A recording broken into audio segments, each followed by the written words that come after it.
Hello again, this is Brian Copeland talking. Welcome to another edition of Copeland's Corner. You know, we should be off today. I just realized that it was 4th of July week, and we should all be off today. But we didn't realize it, so you're getting the show. And it's good because there's so much going on. And I want to apologize for all my gray. I'm all gray, and this has happened in the last 24 hours watching the Senate. Here's what it is they're doing. Before that, it was jet black, so I got to go see my hairdresser tomorrow. Joining us in our panel this week, we have got Conor Kellicutt, Conor Kellicutt, kind enough to step in at the last minute. We had to drop out. Thanks for doing it, man. Where are you? No problem. I'm sitting in Baltimore. You're in Baltimore. Okay. Yeah. Sorry. And more, don't apologize to me. You're the one in Baltimore. Maureen Langan returns and is with us again. Always a pleasure, Maureen. Now, where are you? You just got back from a European tour. I did. I was 5 weeks in Europe performing, which is nice. People are reading the books, not banning them. It was a very nice concept. I was digging that. And I did stand up for America. I said, I love my country, just can't stand 50% of the people in it. But anyway, that was that. So I'm actually in California because I have some shows in Santa Rosa and Oakland 4th of July weekend, and then I'm back to New York. So. Oh, well, good to have you. Thanks. And my partner, Tom Sawyer, is here. In the house. All right, let's jump into it because we got so much to talk about. The Senate voted to kick 10 million people off of their health insurance. I mean, that's it in a nutshell. And there were some surprises, I got to tell you, and it was a 50-50 vote, and the vice president, Vance, cast the deciding vote, so it was 51-50, which is actually what it should be. In California, that's when they lock you up. Right. A danger to yourself or others, 51-50. Yeah. So now it goes back to the House where it faces an uncertain future, and we're recording this on Wednesday, and it may come to a vote in the House as early as today. So we will see what happens, but this is just going to be a nightmare for people. Got to tell you, I'm just giving you some random thoughts, and I'll throw this out to the panel. My biggest surprise and disappointment was Alaska Senator Lisa Murkowski. She is generally a moderate, and the fact that she would vote for something that does this. You know, something that is going to cause this much harm to so many people. I mean, they talk about the devastation you're going to see in the red states that voted for Trump. In terms of so many of them rely on federal food assistance. So many of them, rely on Medicaid. You're going to see rural hospitals closed. All across the South and across. That's all they have is rural hospitals. They don't have any. That's it. And they don't have. Something happens to you, and the nearest hospital is 2 hours away. There is no helicopter to come and medevac you out. I mean, so. But here's what I found out, and this is what's really disappointing: is Murkowski was a no. And apparently, I saw her explanation as to why she decided to do it. Well, I had to look out for my state. I had to represent the people of Alaska, and I now represented and got some things I needed for my state. And what they gave her, they bribed her. And what they gave her was increased oil and gas leasing in Alaska. And Biden had rejected that. And so they promised her that. So she sold out. She voted to kick 10 million people off of their medical insurance for the purposes of being able to drill for gas and oil in Alaska. Screw the rest of us. Actually, screw the people in Alaska is what she did. All right, so fine, they're drilling, but there are people in Alaska who rely on Medicaid. Just saw an interview with a woman who runs a nursing home, and the overwhelming majority of nursing homes in this country, the people who are the residents, rely on Medicaid in order to pay the bill to be able to stay there. So here's you remember when Reagan shut down all the insane asylums and all those hospitals? Yeah. And you remember we didn't really have like a significant homeless problem before. No, we did not. And we didn't have people shooting people as much. I mean, they sent everybody in the streets back then. And I don't know what the outcome will be with this, but it's the same exact thing, really, is they're just going to cut all these people loose and they're going to float around and have to find medical help somewhere. Well, if they can, and that's the whole issue is, a lot of them are not going to be. So let me stop you for a second. Let me ask you this question as I throw it out. Okay, and the question is this, and that is, do you think that the Republicans are going to pay a price for voting for this bill in the midterm elections, whether they think they are or not? Do you think that they're going to pay a price? And again, when you hear some of the things they say, like Joni Ernst was, having a town hall meeting and somebody yelling out, people are going to die. And she goes, well, we're all going to die. Or Mitch McConnell in a meeting where they say, in my district, people were upset, in my state, they're upset. And he says, they'll get over it. So McConnell, McConnell is retiring anyway. So McConnell is free; he can say whatever he wants. But Joni Ernst is running again. He has health care the rest of his life. That's the other thing that pisses me off. Every single one of them that voted for this, we're going to pay for their health care until they're dead. So do you think they will pay a price? I don't. I really don't. I thought a lot of prices would be paid by now for a lot of things, and they're just not happening. So I kind of figure unless the Democrats really rally up and be like, look, these fuckers tried to kill you, don't let them back in. Unless that happens, no, they're not. They're going to get voted right back in. I think I'm hoping that it will have impact, just like you're seeing some Latino people come out and go, oh, I didn't know they were going to take my father. Right. I just thought they were going to take, I mean, I would have been like, take my father, please, but still, right. So they weren't thinking that. So I think more of that's going to wake up. The defunding of Planned Parenthood, which a woman could go as a virgin for gynecological health care if she's in her first year of college and just wants to, a woman with 4 kids. They're gutting that. I went through all the proposals because that's the former journalist. What you do, you read things and you get information. Things. I'm nuts that way. Yeah, it's crazy. Many things stood out for me, and I posted them on my Facebook page, just the proposals in the House. But fewer immigrants, including refugees, people approved for asylum, domestic violence victims, and survivors of labor or sex trafficking will be no longer eligible for food stamps under the new bill. Oh, and then this is what they've been trying to gut, the Affordable Health Care Act. I'm a huge proponent of it. So am I. But this is interesting. The House proposal would limit the enrollment periods. So you're screwed if you don't get in on the right time. This is for people. This is for you out there. This is for the most struggling among us, but this is for middle-class people working, doing the best they can to get some help. Independent contractors, those who don't have insurance to work, like most comics. Right. They would increase verification requirements, effectively ending automatic re-enrollment. So then you're going to be screwed if you didn't automatically. Oh, sorry, you're screwed. Also, I'm just having for a second. Also, if you lose your job suddenly and it's not an enrollment period, screwed. Right now they'll enroll you if you get fired or something happens. So you're unemployed and you lose your insurance because of that. Under their proposal, no. Oh, I didn't know that. I hope that's cruel. You think? It's all cruel.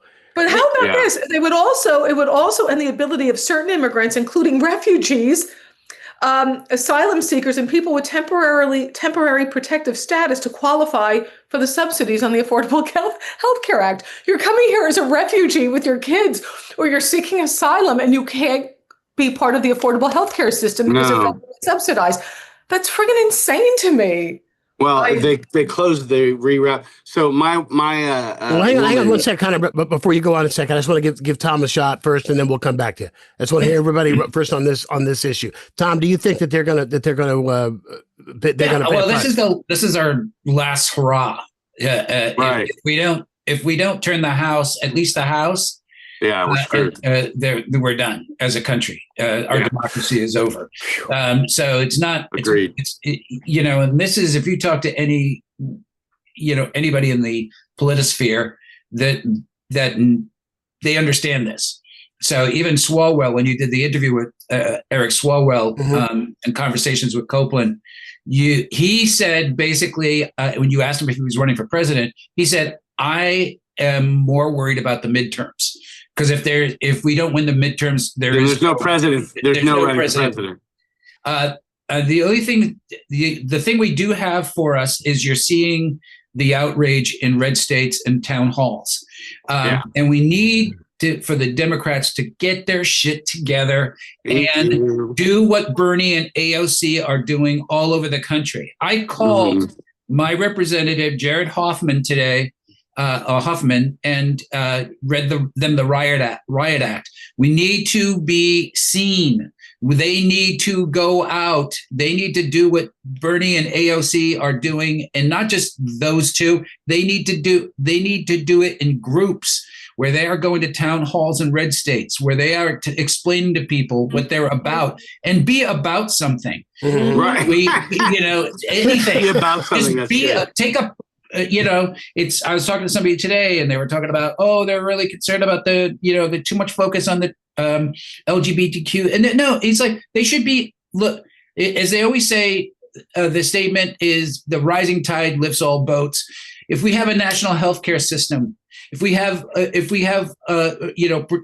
we start protecting our norms, if we have a term limits on the Supreme Court, we can fix so many things. But they have to go in there like the Republicans are doing with Project 2025, and they have to go in there and say, we are going to give a huge jump start to the middle class. The Republicans won't know what hit them. We're going to and be as aggressive as these guys. They're showing you the way. They're showing you how to do it. They don't give a flying F word about anybody's feelings or anybody's hardship. We should have the same thing with empathy. We don't care if you hate people of color. We don't care who you hate. We're lifting everybody up, including white people, mostly white people, because that's what this country is mostly white people. And that's the thing that fascinates me too. Again, those who are so opposed to food assistance, for example, or again for medical care or whatnot, they believe that they've been doing this whole for Brian. They've been doing this forever. This started with Reagan. Reagan's welfare queen in a Cadillac buying steaks. The Civil War was fought by a bunch of white people who could never own slaves that were basically getting killed for plantation owners. Yeah. Well, and some of them were paid. Some of them were actually paid to go and fight so that, I'm a plantation owner with a lot of money. I don't want my son to have to go fight. So we'll pay a proxy. I forget what the official word was, but it was a proxy for him to go and fight. They did that to the Irish too when they came over. They were so poor, and then you just got into the war and got some money and stood in for somebody else who didn't want to fight the war. But what's interesting in this big buffoon bill is that they put so much in there. So if they had parsed that out and said, here's what we're doing with health insurance. You're going to have limited enrollment periods. You're not going to be given this. You no longer have this. It's being chipped away at. If they just approached it at one bill, people would be in an uproar. They're going to find out down the road. Well, you got to remember that focused on getting rid of brown people. We're so focused on getting rid of the brown people. So that's what they're so focused on, that they don't realize what's hitting them. Yeah, just a quick aside. I was, this is how I'm conditioned in this society. I was coming out of the UPS store, which is like a little strip mall in the town where I live. And when I come out, I was in for like 3 minutes. During the time I was in, a bunch of sheriff's department cars were there. Some were unmarked and had lights flashing. Others were marked cars, probably about 4 or 5 of them. And there were a bunch of sheriffs, and they have this guy handcuffed and jacked up against the car with his face, laying down on the hood of the car. And it was a white guy. And I got to be honest and tell you, I've never seen that before. That's the country. I'm not joking. I have literally never seen that before. Wow. So I wonder what the guy did. He did do something. I can guarantee you he did do something. It's not a deal like what they described him. It wasn't passing a counterfeit 20. I'll tell you that much. Does he tan easily? What was it that he did? Jesus. So again, I never got a straight answer, from you guys. And we dropped Conor. I guess he's having some technical problems, so hopefully he'll be back with us shortly. I am not certain that they're going to pay a price. I think they will. I believe that if this passes, that and once these folks in these red states realize your food stamps are gone, realize your medical attention is gone, that it's really going to make a difference. That's my opinion. Let me say, I think it's going to be a landslide. I actually think the House is going to turn by around 40 seats, at least a minimum of 40 seats the Republicans are going to lose, especially if this bill passes. There's already enough evidence, and we were talking about this when the special elections, how in certain districts People were winning by 20-point difference from what Trump won in the same area. Where to me, we're going to see a landslide. Where we need to see the effect is in the Senate more so than the House. Well, the Senate's in play now. I mean, since Tillis has dropped, and I love the fact that Tillis is we're not going to run again. So now he can come out and say what he wants. Right. Now he can come out and say what he wants. But, I mean, are there any moderates? And here's the other part, the other thing that I don't get. The reason that they're so afraid of Trump is because they don't want to be primaried and they don't want to lose their seats. That's why they're doing it. So why are you voting for something that, according to the latest poll, support for this bill is underwater by 20 points? And that's before the Senate voted. That's before the Senate voted. And that's before people know what's in it. Yeah, Murkowski admitted that she was afraid of Trump. And, you're surprised that she supported it. I'm surprised Collins didn't. I'm like, Collins always is like, I don't know how I feel about this. And then she always supports what I consider the wrong side of history. Well, as far as I'm concerned, Collins and Murkowski are the reason that women don't have choice in this country. Yeah, they could have stopped it. They could have stopped it. Well, Brett Kavanaugh said, he told us that it was settled law. So I know, he told us. We believe him. And had they voted no and voted the way that their public pronouncements prior to the vote indicated they were going to vote, women would still have choice in this country. I really lost a lot of respect for Murkowski. I've lost a lot. I thought she was truly more independent than she is. I really did. And then when I see her, she's frightened by the mob, the Trump mob. She's frightened of them. And they got to her, and then she voted for it. I think, like Tom says, I hope it's a landslide. I'm thinking any thinking person who starts to feel the effects of this crap is going to say, what the hell did I do? But I don't know. Our hate for brown people is a lot stronger than our common sense. So. Yeah, and we still haven't felt the real effects yet of the tariffs, and we haven't really felt the effects of the of migrant workers not staying away from our country when the price of produce and goes skyrocketing, as well as things become harder to find on the shelves. People will get the answer, and I really think it's definitely not going to get better for the poor and the lower middle class. It's going to get a lot worse. And that's where you're not going to, Republicans are imbeciles and they are run by hate. The reason why Trump is in the White House is because of a lot of disenfranchised Democrats and because of independence. That's where you're going to see the swing especially with independence. Let me ask you guys, I'm just curious what you guys think. I'm sorry, I'm not trying to take over, but no, go ahead, please. What Democrats are stepping forward? I know we talked about AOC and Bernie, but they're not going to reach the moderate Republicans. They're not. I like their messages, but who are going to be more of the mainstream moderate Democrats that are going to speak to those people, the Republicans, to get them back? Are there any blue dog Democrats left? Where are they? I think Buttigieg is positioning himself. I think Newsom certainly is, but that's going to be so polarizing. I don't know who's speaking. Who are the strong leaders right now? I think Chris Murphy. Chris Murphy, yes, Chris Murphy. I think Chris Murphy to me he's Massachusetts. Is he Massachusetts? Connecticut. To me, he's the most. He's been the most vocal. He's been the most articulate, and I think that he is what he is. Kind of sadly to say, we need another Biden. We need another normal-looking white guy. At least this one will be young. Hey, speaking of which, did you see that the rankings of presidents that came out? I can't remember what group did it in terms of the best president and the worst. I can't remember who ended up being number one. It was probably Washington or Lincoln or somebody. But Obama is in the top 10. Biden is at 14, and MAGA's lost its mind because Trump is dead last. I was glad to see that Biden, it was, at least as far as this was concerned, looking at his record, looking at his policies, looking at the results of his policies, he's 14. But so he's Biden up there. In the top 10? I mean, is Obama in the top 10 before or after DEI was legal?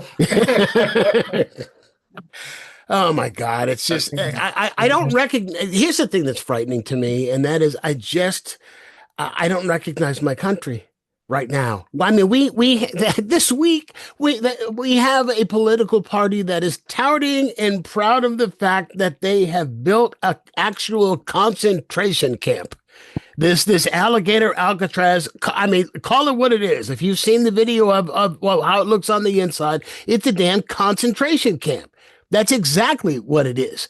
And the idea that we're going to put it here because, Trump even said on Fox News, yeah, if they try to escape, we got alligators, there's snakes. We figure the wildlife will get them.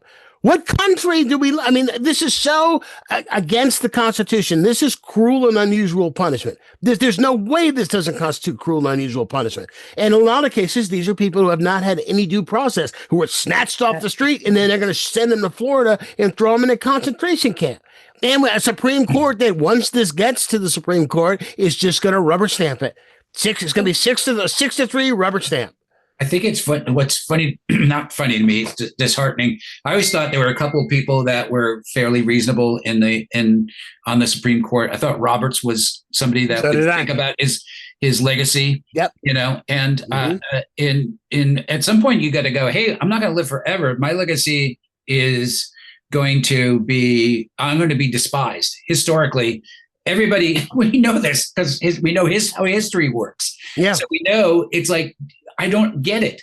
I really don't. These guys are going to be either in jail or they're going to be kicked off and ostracized for the rest of their lives because they don't live in the place where they're safe. They don't live in those urban areas in the deep South where they would be heroes. They like to go to good restaurants. They like to go to the opera. They like to go to the ballet. They breathe rarefied air is what it is. And and when they go out, they're going to be spit upon. They're going to be sworn at. They're going to be pointed at and screamed at because of what they've done to this country. Well, they're already on. They don't care.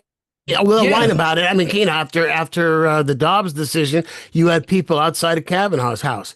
And, saw a couple of interviews with him or sound bites of him, whining and complaining, well, my family, we're being yelled at and we're trying to eat dinner, blah, blah, blah. Yeah, what? You shouldn't have taken away the reproductive rights of every woman in this country. And how about every Democratic person, representative in this country being having a deluge of death threats to them and their family, which I think there was a study or something that said death threats are up by like 1,000% or something. Oh yeah, it's crazy. Well, you saw the interview again. The interview that you mentioned before that I did on the conversations with Copeland on this channel. We've only done one episode so far. We will have more periodically. I'll interview somebody for about 20 minutes or so. So Eric Swalwell was the first guest, and he talked about how he's number one on Trump's enemies list. And Kash Patel, there was a literal enemies list. I mean, there's an actual list with names that are written down in ink. And have we done this before? Well, I think Nixon talked about it. I don't think there was actually an actual written list. And he's number one. And there are so many death threats that he's got to spend all of this money that would otherwise go into his campaign to pay for security for his house. He's got little kids. Plus, he's got to worry about his staffers who sit in an office with his name on the door. And so, he says he believes that part of it is an actual electoral strategy, because if you got to spend your money protecting yourself, you're not buying attack ads against your opponent. Yeah. Well, until we make real change in this country, meaning we definitely have to get rid of the Supreme Court. We have to get rid of, at least in the sense of, but we can't. There's no way to do it. There is a way with term limits on the Supreme Court. But even if we let's say that we get a Congress that's willing to enact to vote, and I don't even know. I mean, is the lifetime appointment in the Constitution? Because if that's a Constitution, I don't think it's in the Constitution. Okay, if it's not, if it is, we got it. Because this is something Biden started when he was in office. He wrote this all up. It's already been litigated, and they're all in the Biden administration that they could do this. That's all right. So let's say theoretically we have a Democratic president who's on board. We've got a supermajority in the Senate, because you're going to need a filibuster-proof Senate in order to get this through. We'll say we got a majority in the House. Well, first of all, filibuster. Well, bottom line here is, though, it doesn't matter as far as this court's concerned because it wouldn't affect the current court on a law like that would have to be grandfathered in. I'm telling you that if this passed and this happened, yeah, okay. But it would start with the first justice who was appointed after the law became the law. Yeah. Well, let me not apply retroactively. Let me push back a little bit on this and say that if this were a thing that the Republicans wanted to do and Trump wanted to do you think it would get done? Oh yeah. Well, that's what I'm saying. I'm saying, let's do it. Let's stop pretending that the world, if we leave the world the way it is, that everything will get nice. We need to start playing hardball, and we need to start saying, okay, we don't care. We don't care what you think of the rules are. This is what we're doing, and then we're gonna. Okay, but then doesn't that make us no better than them? And that's the thing that scares me. I mean, the way that he's moved the bar. I mean, in a moving forward. Honestly, if we keep playing the game the way they're with the rules of, hey, we got to act the way we want to be. They want us to act, or we want to act. However you just put it. I'm just saying, if we keep doing this is what we keep doing the time. We keep bringing knives to gunfights. That's what it is we do. It's time to bring a bazooka. It's time to bring a bazooka to the fight. You know, it's time for us to be the guy that goes, no, you know what? We're done with the things that are norms. We want those things to be laws. We want, yes. And if you want to do it the hard way, you've got 3 justices that perjured themselves in the Senate when they said we're going to abide by the rule of that it's settled law. They said it under oath. They did, and they went against it. They perjured themselves. They committed a crime. So if you want to go that route, great. And okay, but here's the defense. Blessing. Tom, but here's the defense. The defense is that they weren't lying. They just changed their minds as they got more information afterwards, and that's a legitimate defense. Is it true? No, but it's a legitimate defense. So nailing them for perjury it's not. I don't care. Practical. I'm the judge. I'm like Margaret Taylor Greene with a gavel. I'm just hang them guilty. Where is she? She's not really even in favor of this bill, is she? I mean, she'll vote for it because her head's so far up Trump's ass. She'll vote for anything that he wants. But I think she's got some issues with this bill. I forget what her issue was about it, but it was it was some, I can't remember what it was, but it was. They were cutting funding for the shield for the Jewish space lasers. I think that's what the problem was. Is there wasn't an allocation, because we have to protect ourselves. What I wanted to say too, you brought up at the start of your one-on-one with Tom Sawyer conversation with Copeland Corner. Sorry. You had the 20 minutes with Tom Sawyer. I had a thought. You two are hilarious. Sorry. So no, there's no sorry. I enjoyed listening to it very much. So what I wanted to say to you, oftentimes when one uses the word concentration camp, there's a lot of pushback because of the horrific, of course, the Jewish concentration camps. Mm-hmm. But if one looks up the definition of a concentration camp, a place where large numbers of people, such as prisoners of war, political prisoners, refugees, or members of an ethnic or religious minority, are detained or confined under armed guard. Mm-hmm. That's exactly what's happening. Yep. And we should add, without due process, which is part of the American judicial system. So it is a concentration camp. You're detaining under armed guard without and I just spent 6 weeks performing overseas. We brought that up when you introduced me, and I got to spend 2 weeks in Ireland. I never thought Ireland would be more progressive than America. Jesus, Mary and Joseph. And then I was in Holland, Belgium, and then the UK. They think we are absolutely insane. People just shaking their heads. Yeah. And it's one thing and I called my tour America Funnier from a Distance tour because, at least you can have a little breathing room. But it's very sad because it's not just like they're shaking their heads and going, what the heck is going on in America? They looked at us as their big brother, their big sister, our knight in shining armor, the leader of beacon of hope. Yes. The whole thing about the Statue of Liberty, again, give us your tired, poor, huddled masses. Now just forget tired, huddled, and hungry. Just give it. You can be tired. You can't be poor if you come here. You can't. You could just be tired with your gold Trump card visa to get in here. You're just tired because it was a long flight and maybe a little layover on your private jet. But it's very sad when you see how in such high regard people had held us. And when Mhm. they say people are they're not laughing at America anymore. No, they're crying. They're like Yeah. sickened over it. And there was a collective sigh, though I think Biden really screwed up with Afghanistan and what he did and sending those women back to the freaking old ages. But so that was horrible. But there was a hope when he was president. Mhm. And there was a Mhm. collective sigh of relief that we're getting back to certain norms. I don't know. That's who I wonder in the Democratic Party, who can bring us that hope. We spoke about Chris Murphy. But it really is interesting to see people's response when they find out I'm American. And they don't just like me or like me because I'm American. They want to know where I stand. They're Mhm. just sad about America, the concept, the idea, the ideology. Mhm. That's what bothered me. Well, let me ask you this. I'm real curious. How many months did you do overseas? How many weeks? I was there 6 weeks, but then I was also there 6 weeks in August and September as well. So Okay. While you were there, did you criticize or say negative things about the United States? There's Connor. Did you Sorry, say? guys. Did you say critical things or about the United States of America while you were on foreign soil? yes. Can I? And they let me back in. There she is. There she is, guys. We found her. We found her. But you know what it is? You're a Dixie chick. Congratulations. I do have an Irish passport, as I call an exit strategy. But I did what I did was connect. I said, hi, I'm American. They know that. I get introduced. So they want to. So I just said, listen. Yeah, and I said it to you at the beginning. I teased, but I said, look, I love my country. I don't like 50% of the people in it. And then, I tell them, so I make jokes. I said, I'm a woman. I used to think I would be buried, but I have strong opinions, so I'll probably be cremated. They call it burnt at the stake. So I do, so I do make jokes about my point of view, a strong, bleeding heart, liberal woman, feminist.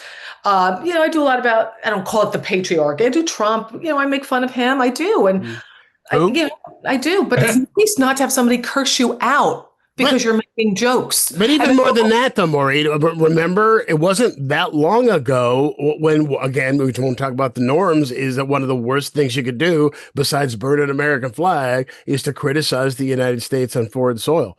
And it's like, today, the way that the United States is viewed worldwide and what's going on, how do you keep your mouth shut when you leave America? And where else can you do it? You can only do it on foreign soil. That's where you have free speech now, is overseas. Yeah, it's the only place. I really believe in the ideals of America. I do believe in so I think I'm representing well. I think I'm actually standing up for American values. I think I'm making America, the America I want, I would be proud of. Things that I'm saying. And then people, of course, yell, well, you never made fun of Biden. I go, because I was raised that you don't speak ill of the dead. I'll balance it out. I said, I would have voted for him if he were in a jar of formaldehyde. And I did. But I would vote for Biden's head on a stick. Yeah, right. Over in this case, over Trump. Yeah, I would too. Let me switch gears. And since Connor, since you're just back, I'll give you the first shot on this. Elon Musk, I'm actually sort of rooting for Elon Musk, partly because he said that anybody who voted for this bill, he was going to personally, if it's the last thing he did, make sure that they were not reelected. He was going to put all kinds of money into their opposition. And I hope he does. But the other thing is he's talking about starting a third political party. Now, if in fact he does start some kind, he's got enough money where he could theoretically, and enough influence with the people following him on X, where he could theoretically, start some Ross Perot kind of party where it's not enough to win, but it's enough to be a spoiler. Who do you think an Elon Musk party would siphon votes away from the most? Would they take more Republican votes or more Democratic votes? Because Democrats. You think really? No, Republicans. No, here's why. Because the Republicans, they're already in a cult, and if Trump says we hate Elon Musk now, they're sticking with Trump. I agree with you on that aspect, Connor. But the cult part of it is, I would say, about 2/3 of what the Republican Party is, and Republican Party is less than a third of the country. Yeah, so I know. I just think it's real. You're gonna cripple the Republican Party if you just take 10%, 10% of the Republican Party, along with the independents that voted for okay Trump. Okay, look at it this way. When you have like one crazy chick, you know what she's gonna do, but then you have another crazy chick, and then you start trying to figure out which crazy is crazier and how this crazy reflect. They're both batshit, and they both have a lot of power, and They both did change their opinions. You know what? I love that we had to change their gender to make the point. You know what I mean? I love that we had to I was make looking at you the whole time. Because that we can believe crazy. We can't believe white crazy men. No, I want people to understand what I was saying. The chicks, Come on. the vagina, the estrogen. That's what it is. You're freaking nuts. You're absolutely not the white guys. Don't use them as an example. We got the I'm so happy that you get I've ever it. seen in my life running this country. Democrats are not going to fight for that freak Musk with his 15 kids and his 47 women. Are you kidding? So you think the Republicans will go over to him? Whatever happens, it's going to F it up because that's how the Nazis really took over. They had too many parties.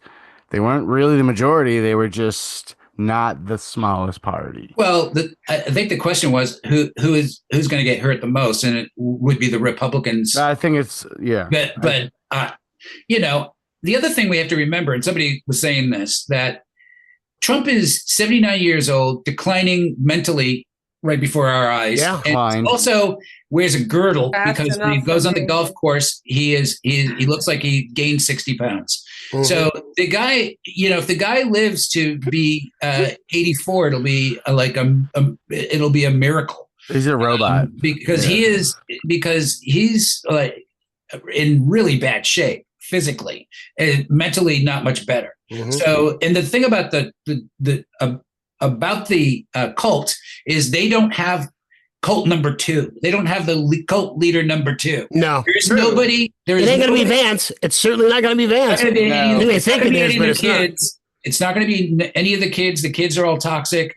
I mean, Marjorie Taylor Greene showed when she was going to try to run for Senate, everybody went no because she was in a landslide in Alabama. You know, so they don't have Trump 2.0. When he's gone, so's the cult. Yeah, so you think they'll jump off to him, to Elon? No. Elon was a tool for Trump. He was a tool for Trump. A means to an end. Social media, he had the money, and he was only as good as he could be for Trump. Nobody's going to get behind him with his kid on his shoulders and picking his nose and voting for him. That's not going to happen. I don't see that at all. And just an aside, I wanted to bring up with this whole immigration thing, if I can. This whole thing about Melania Trump, you know, she got an Einstein visa. That's how she landed in America. Yeah, that is funny. Saved for the few, those that we need. We need that brain power so much here in America that because there's a vacuum and we need that so much. Well, there was the Zsa Zsa Gabor vacuum that she filled. Right. Yeah, well, no, clearly it was we needed, models who could pose nude and do lesbian, photo shoots. We're short of those. There was a dearth of women willing to do that. Yeah. Jasmine Crockett called out exactly what it is you said. And here's the thing, too. It's not like she was, the way Jasmine Crockett put it, it's not like she was Tyra Banks or she was some supermodel. She was some no-name model who really didn't, you know what I'm saying? I mean, at least if she were like this superstar international, But not an Einstein. You get a different visa for that. Yeah. That's a working visa. Einstein grants are for the most brilliant out there to come. For like, you mean Einstein? Yeah, like Einstein. When he came to our country? Like yes, you need Einstein. Like actual Einstein? Yeah. Complete aside. Albert Brooks' real name, is Albert Einstein. Right, Einstein, yeah. Did you know that? I didn't. Albert Brooks, his brother's Bob Einstein. And their father died doing stand-up at a roast. Yeah, it was at the Friars. It was a Friars roast for Lucy and Desi. Oh, literally died, sat down after set and died. And I almost am envious, but I don't know. Oh, man. That'd be crazy. Yeah, it was just for Lucy and Desi. They said he killed it too, and just to kill it, and then sit. They did sat back down on the dais at the Friars Club, and put his head down and died right then and there. Classic. So anyway, so that's what. So we do have an Albert Einstein still. But Elon's ego is what's fueling him, and he thinks he's more important than he is, and it's not going to happen. No. What you're saying, the third party's not going to happen, or him having followers is not going to happen? They're both saying that. He's not going to even get that rolling. I don't think either. I don't see him. I see him fighting against Trump. I see him putting money into candidates that he feels can, that he would want to win. That I can see happening. Yeah, but he's toxic. He's toxic to any Democrat. If you have him endorsing you as a Democrat, that's pretty toxic. I don't see him endorsing a Democrat, though. But if he gives money, someone's going to say something. Republicans, though, he's toxic because he's at war with Trump. He's at war with a dear leader. He's toxic to the Republicans. He's toxic. Yeah, toxic. Dear leader. Well, he's making other noise that he's got more dirt. And everybody's wondering what has he got? But he's if he had it, he'd already show it. Yeah, he would have sprung something already. He doesn't have shit. I don't think he has if he had shit, they would be so calm and cool and collective about him and everything. Oh, that's Elon. He's such a card. He's so funny. You know. I agree with that. I don't think he has anything. I don't think he has anything specifically. What? Oh, no, it all happened. I'm just saying he doesn't have anything to prove it. That's going to be different than what we already have or prove it.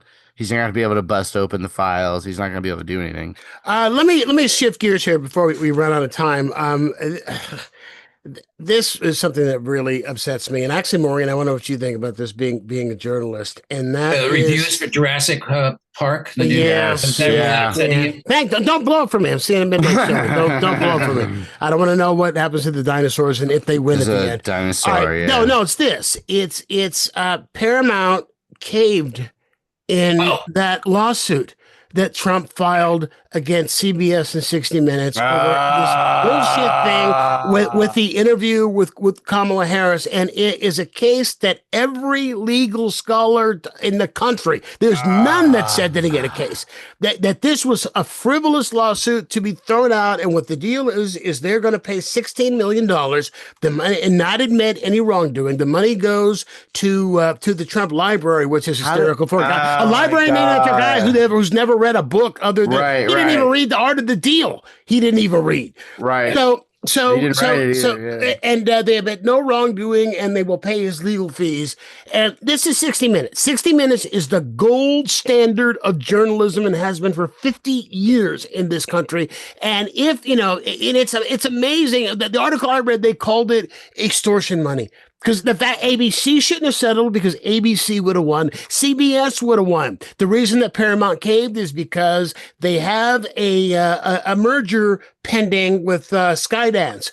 And what the deal is that the FCC has to approve it. And the FCC chairman will do whatever, the Trump-appointed FCC chairman will do whatever Trump says. So they're all paying it. And what I was surprised is, there's a long list of companies that for whatever reason have paid extortion money to Trump to either settle a lawsuit or to keep him from filing one, including Disney, Meta, X. We're all going to hell, Brian. We're all going to hell. We're all going to hell, dude. We're going to hell. All of us are evil, horrible, horrible human beings that we're sitting in this freaking country, and this is happening. This is the most horrific, the god of money. It's all the money god. Every decision's made based on the dollar amount. That's going to change things. It has nothing to do with anything else except the dollar amount. Well, he's just doing to the rest of the country what he was trying to do to Ukraine when he was making why he got impeached in the first place. He's a mobster.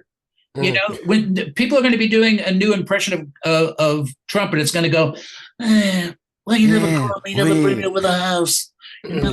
That sounds too cool. Well, let me bring Maureen in on this. Maureen, as a journalist, what are your thoughts on what not just what CBS Paramount just did, but also what ABC did? The whole thing sickens me beyond belief. And what Conor just said, and Tom said, it is extortion, but Paramount decided $16 million, let this problem go away. Let me have my merger. Let me kiss the royal ring so I can move on. The lack of purity in journalism, I feel it's such an important thing. And Trump he started to undermine it decades ago. Oh, yeah. I hear people just go, the fake New York Times or the fake media. I go, well, what reports, what reporters, what show? I just can't stand it. He's undermined it. And it's so sick to me. I see people post fake news all the time. They don't have trust in the media, but that's because they're in his cult. Mm-hmm. What mediums? What do you read? What sources? What do you look at? What do you watch? How do you just blanketly say fake media? But he did it. Now he's doing it with judges. He's undermining the fabric piece by piece, and America's mindless lemmings are right behind him, and it makes me sick. My respect for journalism, and there was a housewife of one of the Beverly Hills or one of them. She has a talk show, like The Talk or one of those things she's on. She's like, I'm a journalist. I'm like, you're not a journalist. Stop saying that. I mean, I have been a talk show host and a journalist, where you produce stuff, where you do documentaries, where you're interviewing politicians. I think one of the worst things that Reagan did, other than put mentally ill people on the streets like walking zombies, was get rid of the fairness doctrine. The fairness doctrine was so essential, because if I'm bringing you on, then I have to bring on the opposing views, and people actually then learn some critical thinking. What? Wait, what? What's critical? Critical what?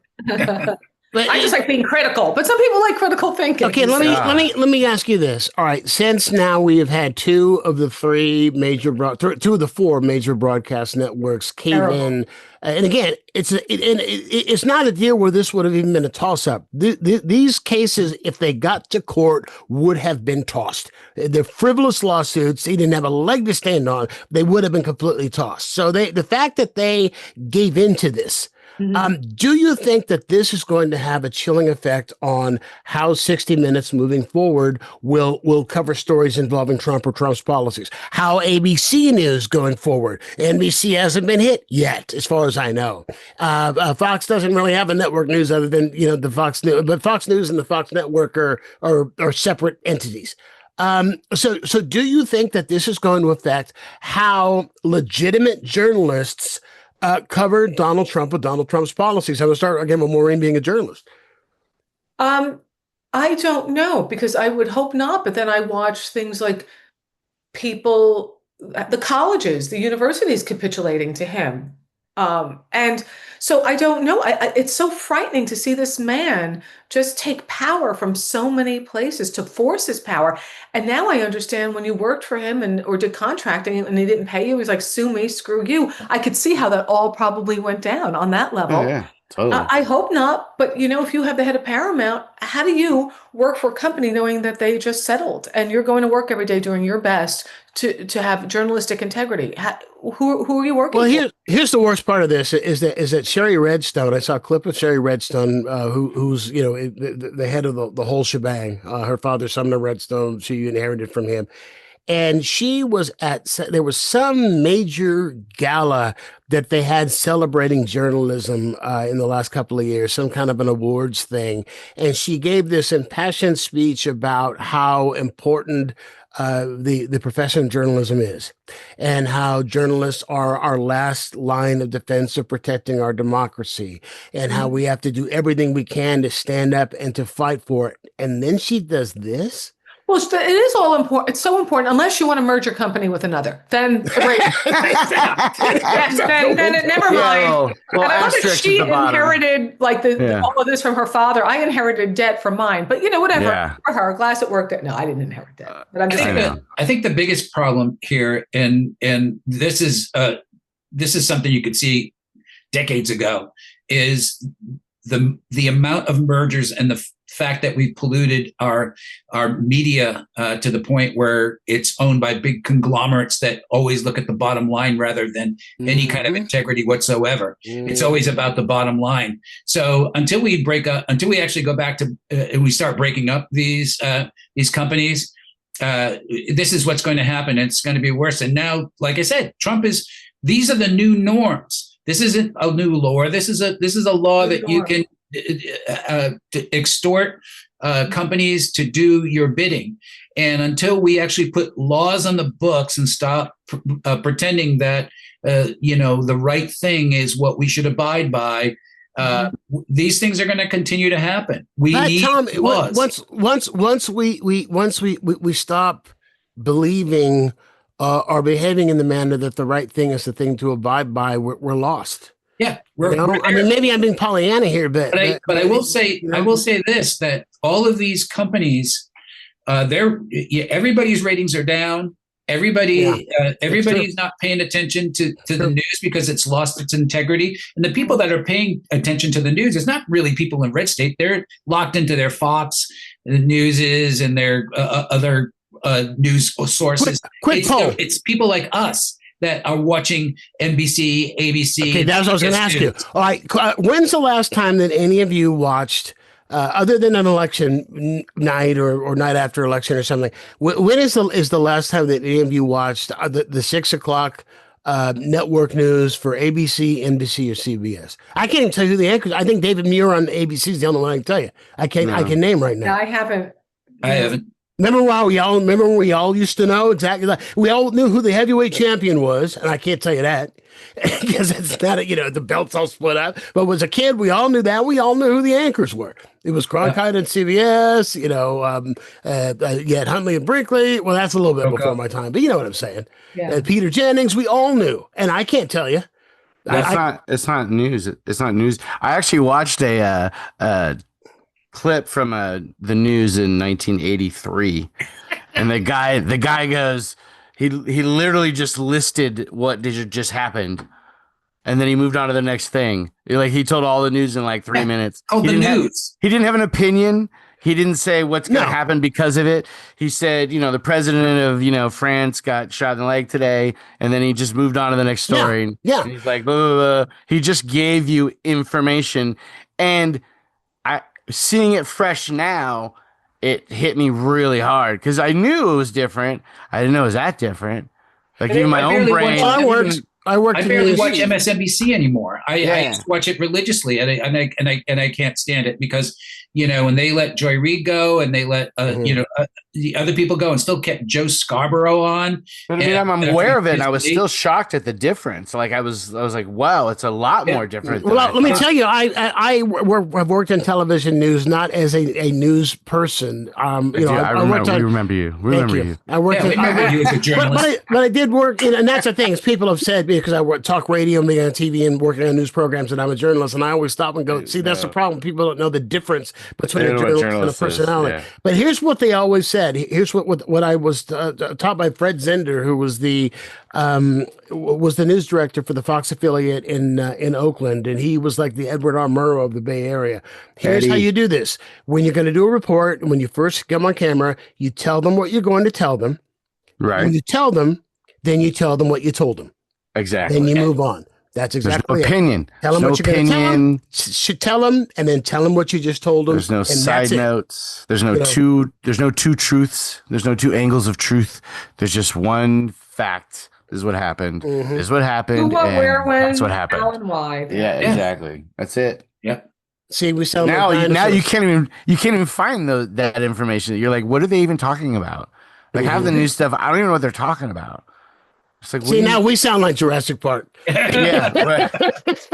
I don't know. I know. We're all velociraptors. These kids. And the fact that there's a new generation every 3 months now, Generation X is like 10 years long, and then the next one's like 4 years long, and now we're on Z23 or something. Well, no, here's what we're on. I've got a 2-year-old granddaughter. What is her generation? I just found out Alpha, and then she's going to be in a month and a half. There's a new generation born. Yeah, right? Beta probably. Beta, right? But no, it's generation. It goes from Z the generation Alpha. Yeah. So, moving on. There has been a verdict in the Diddy trial. I don't know how much you've been following Sean Combs' trial. So here's the deal. He was found guilty on 2 counts of transportation to engage in prostitution, but not guilty on the most grievous one. I didn't know he was a whore. Yeah. He was prostituting himself? Well, he was transportation to engage in prostitution. Oh, he wanted to be a hoe. He wanted to be. Well, stock and baby oil went up today. So I saw a thing. They said that when they raided one of his mansions, that they found 900 bottles of lube. Okay, 900 bottles. That's a weekend, right? Think about that for a minute. 900 bottles. Good Lord. Sounds like a drinking song. Yeah. 900 bottles of lube on the wall. 900 bottles. Not on the wall, buddy. So he's not guilty on 1 count of racketeering, conspiracy, and 2 counts of sex trafficking. So he's looking at 10 years, a maximum of 10 years on the 2 counts he was convicted of. But here's the thing. And they said the prosecutors were not able to successfully argue that Cassie Ventura and the one who just went under the pseudonym Jane weren't in the what he called, his orgies, freakouts, whatever.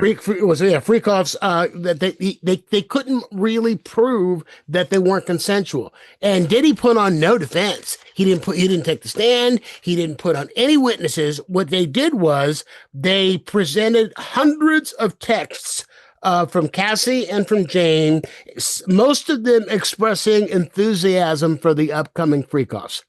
And on that basis, the jury had a reasonable doubt and did not convict on those counts. And those would have put him away for life. What's a freak off? Is there a definition of freak off? Like how many things you can shove in someone's ass or something? Well, that's what he called them, and basically it just sounds like orgies, and where he had women being with male prostitutes. I'm saying if I remember the old, but I think if I think of freak offs like the old days, and I show up and they're shoving small children up my butt, I'm gonna be like, whoa, this is. And you say, no, bro, you said you wanted to come to this freak off. I didn't know that's what they were doing. Yeah, I don't do freak offs anymore. I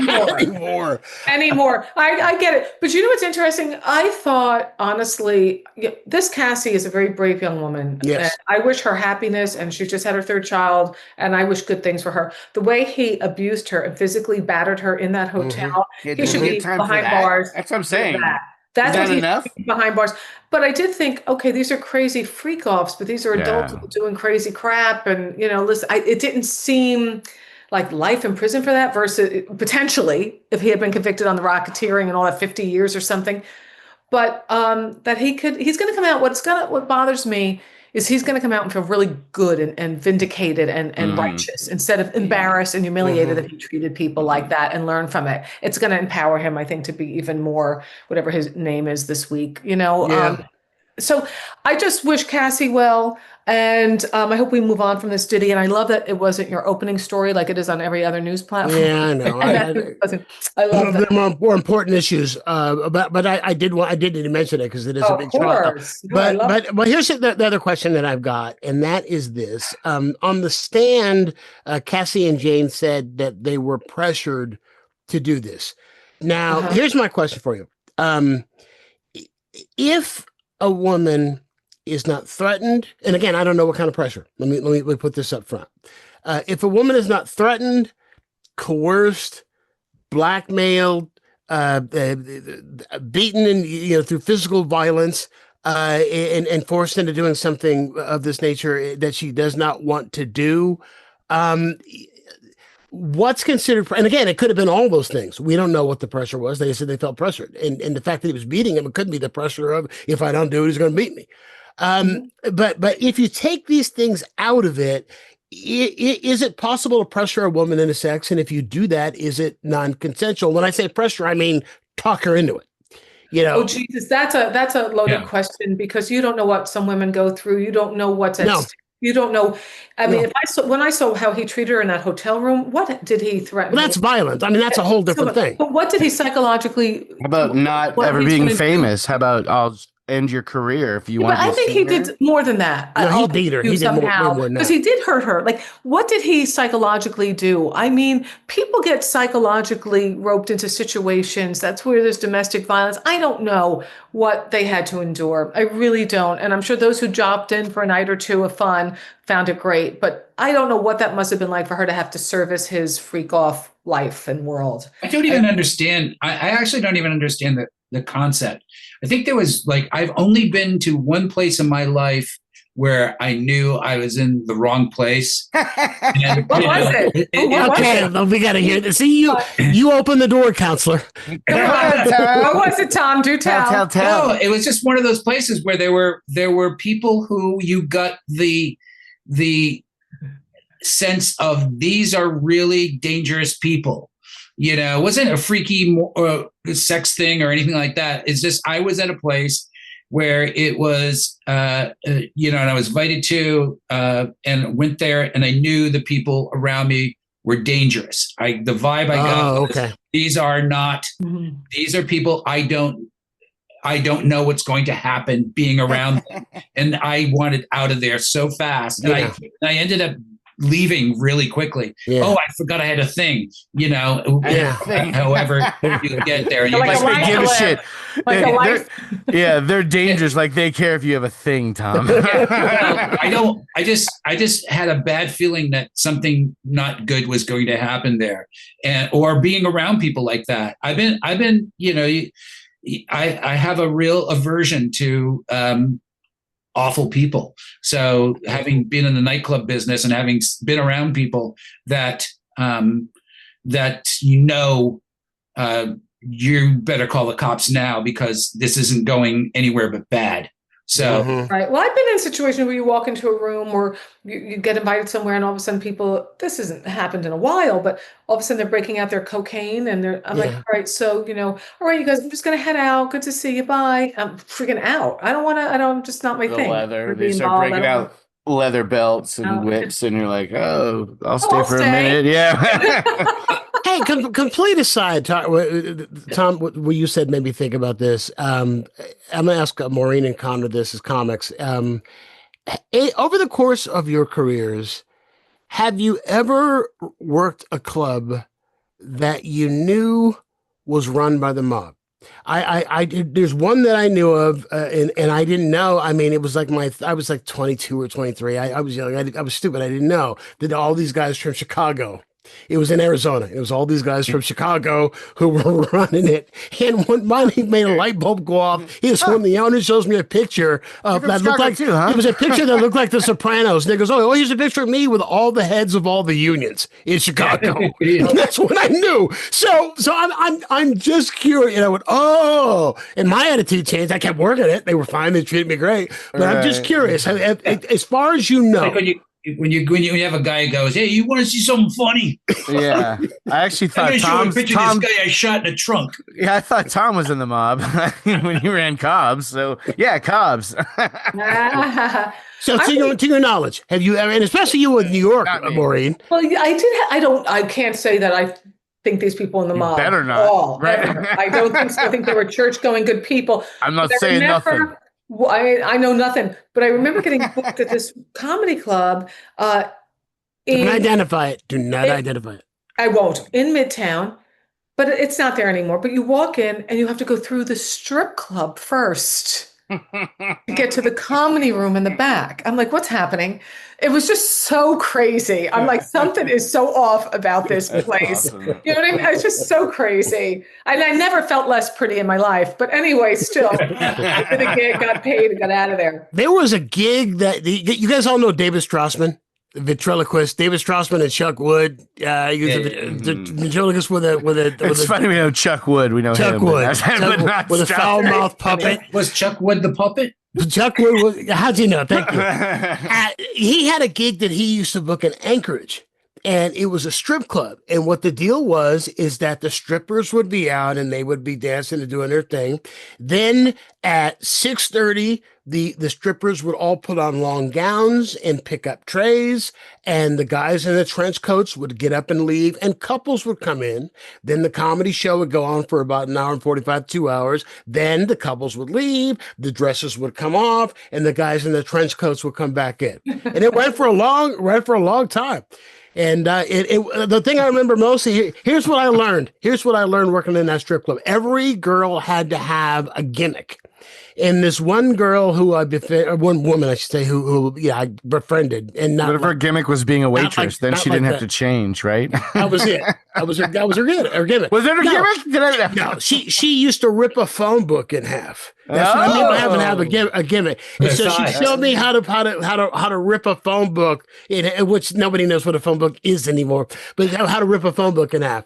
Then it's all leverage. It's just you break it right, and then once you You do this with her vagina or her hand? Yeah, exactly. I'm intrigued. What was the trick? I actually booked a show at the Mitchell Brothers Theater one time. Oh, yeah? They were fans of Cobb's. And I knew there was and this is when they were both still alive. And we were doing a show around the grand opening of the Gaffenberg spot. premiere. And they had comics going on in between strippers and this was a private party. So you can imagine you see things that you weren't even going to see at a normal day at the Mitchell Brothers. So, right. And we have like the comics were booked were Clark Taylor, Larry Bubbles Brown. Oh my God. I can't even remember the other two. They were there, and they were supposed to do like 3 15-minute sets, and everybody did one and skedaddled, so they couldn't be found to do it. It was so horrible. Except for Larry. Larry went on and just was being heckled by the strippers who I've never seen him funnier. It was amazing. He had one of the girls were she said, he goes, "What's your name?" And she goes, "Bambi." He goes, "Is that your Christian name?" "Hey, Bambi, you like drugs?" She goes, "Yeah." He goes, "Good. I got some chloroform and ether in my trunk and a tire iron just in case they don't work." And then what was the other line after the chloroform? Oh my God. And then he was like, I don't want to say Bambi has big tits, but when she takes her bra off, her head hits the sink. Oh my God. That was Bubba's one of the funniest comics ever, who unfortunately you'll never see on this here in this podcast. He's one of the funniest the joke he used to do, these are kill me. And again, massage. I'm sorry, this is so I'm not gonna it's toxic, it's toxic masculinity. Will he not come on the podcast? He won't come on? Is that what it is? He doesn't have anything that is remotely clean. You know, he doesn't have any. He doesn't have a computer or anything. I was going to say he doesn't have the technology. Yeah, good grief. But all right, last thing, because Maureen's got to jump. Last thing I wanted to end with this because I just saw this. That was fascinating. In Japan has a growing industry of what they're calling resignation companies, and what these resignation companies are places where you can hire people. Where workers can hire someone to quit their job for them so they can avoid having an uncomfortable The Japanese are the conversation.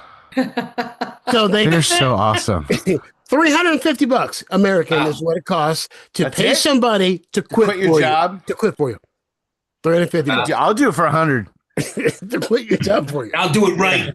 I'll do it. They can do it to break up with people, or you'll never. Oh, there you go. There's a whole market here for this. Well, there is. They have a dude that'll hang out with you. There's a guy, he hangs out and does your laundry with you, or he's a friend. You get to hire a friend. And sometimes he just sits next. He makes like a shitload of money. Look him up. He's on the web. But yeah, in Japan. Yeah. So that's hilarious. I don't know. I love the Japanese. They're fun, man. Here's my quick question before Maureen's got to jump, and we're at the end of the program for today, and that is this: anybody got a good story about quitting a job? If you ever tell somebody to shove it, or I mean, okay, go ahead. Okay, so I was at Bloomberg, which I loved for 7 years as a broadcaster in television and radio. Loved it. I did commentaries, satirical world news, man on the street interviews, satirized world news. I just loved it. Celebrity interview. I had a blast. Then when they were changing format, I think then Mike Bloomberg was laying the foundation to run for mayor, so I couldn't do anything controversial. They hire a new head of something. He takes me into his office. I had interviewed John Cleese and Joan Rivers and Howard Stern. I was just having a blast, winning awards. It was lovely. Making money, dental plan, it was all working out. So this new suit comes in and he's in the room like pacing going, well, we decided what you're going to do is you're going to do report stocks and options for retired people, that we're going to focus on retirement funds. I had no idea what he was talking about. I was glazing over. And once he was done pacing, he goes, so what do you think? I go, may I speak freely? He said, yes, please do. I go, I'd rather stick pins in my eyes. And so I walked away from a six-figure, and I said to Mike Bloomberg, he goes, Maureen, you got a job here for life. I go, yeah, but I need a career. I got to go. Yeah. So I laughed and started stand up and all that. Yeah, I don't usually get the chance to quit. I'll just say that. Not usually an opportunity put in front of me. We usually come to some agreement before that where I don't necessarily agree, but that's hilarious. Yeah, my favorite firing joke is by Mike Meehan, where he goes, he goes, hey, Mike, you don't want to go in there. That's for employees only. And how about you, Brian? I'm with Conor. I don't have any good quitting stories. Firing stories, yeah, lots of those. When you have to comfort your boss for firing you, that's hard. They feel bad. They feel awful. They feel bad. Okay, Maureen, any place you want to plug? Yes, this weekend, 4th of July, I'll be at Barrel Proof Winery in Santa Rosa. I love it. Santa Rosa, California, which you mentioned. Barrel Proof Lounge. Love it there. And then I will be at Seawolf Pub in Oakland on Saturday. Yeah, you will. Okay, see you in the Bay Area. All right. And then New York. Back to New York. Back to New York. Connor, any place? You're in Baltimore now. I'm in Baltimore right now, but just the laudanum.com. I have some history, political videos I should send you, but a new character, Steve Stevens, who just lets the people know how they don't have to worry about it because they've got it. And it's fun. I'll send those to you. I will keep an eye out for that. I am doing the July edition of the Great American Shit Show, Monologues on Life in the Age of Trump, on the 19th of July at the Marsh in Berkeley. So if you want information for tickets to that or any place else, I'm doing a lot of book signings. My second novel, crime novel, came out in April, so got a lot of signings coming up in the next couple of weeks around. Just go to briancopeland.com and it tells you everywhere I'm going to be, links for tickets, all kinds of stuff. Tom, anything you want to mention? I'll be selling some drugs at high schools this weekend. Yeah. Unlike last week, I'm not going to name them. Oh, damn it. I'm glad you got rid of that whole ice cream and candy thing around schools. It's just cliche. So cliche. You know, who's the dude with the weed? You know. All right, Conor Kellicutt, Maureen Langan, Tom Sawyer, who you will see sitting in for me, and then see throughout the run of this show, which I hope will be forever until we're too old to do it. So thanks everybody for being here. Happy 4th, everybody. Happy 4th. Yes, isn't it ironic that we're about to celebrate Independence Day? This week we're about to celebrate our independence from the tyranny of a government that oppresses. I can't wait for the second Independence Day. Oh yeah! Oh my God! Good grief! It's awesome. Well, if you like, it's going to do it for us. If you like what it is that you saw here on YouTube or that you listen to over the podcast, you can help us out a couple of ways. One, of course, is to subscribe so that we end up in your feed automatically, especially on YouTube. Again, it's free. It costs you absolutely nothing. So just click subscribe. If you are listening to us, another way you can help is to go wherever it is that you get your podcast and leave us a 5-star review if you like the show, because that helps people to find us.